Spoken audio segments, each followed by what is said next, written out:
I used to have a lot of hair. It was just thick. They used to have that kind of that Ronald McDonald hair, and our team here likes to make fun of me because it was so thick and voluptuous. And my wife was having fun with me the other day because she was looking back at old hair pictures, and she says that she thinks I started to thin quite a bit in around 2012. So that would have been probably my mid 30s or upper 30s, really.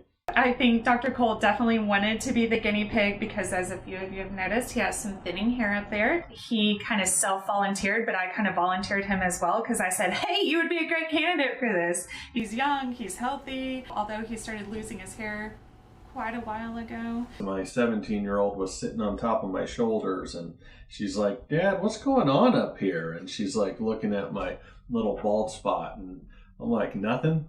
I'm an exerciser, I run a lot, and a couple of years ago I hurt my knee pretty bad, and I had a meniscus tear, and I didn't want to take time off work and have the surgery, so I ended up going through PRP and some of the other regenerative treatments here, and it's a success. And I'm 2 years later, and I'm still not having knee pain, and I'm running quite a bit. And so my medical team has been trained on how to help you grow your hair.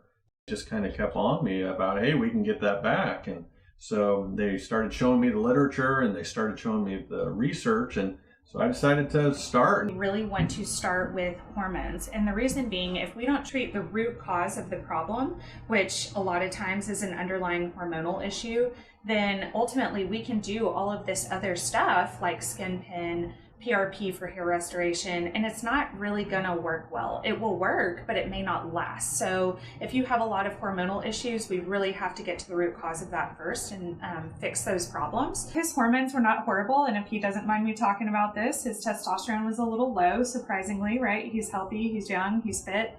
But I mean, a lot of that comes down to genetics. So if we didn't treat that, obviously it wouldn't work as well for him. He's a little nervous because, as Dr. Cole likes to say, he gets a little bit of a sweaty brow with any needles. But he did great. So we drew his blood, we spun it down. We got that platelet-rich plasma off the top of it. It looks beautiful, by the way, because he's so healthy.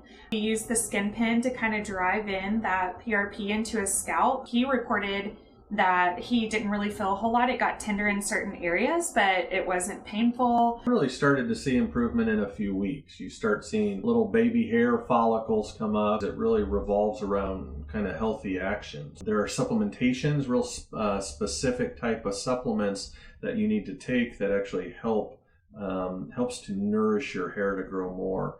And also they have a cool red light therapy that you do.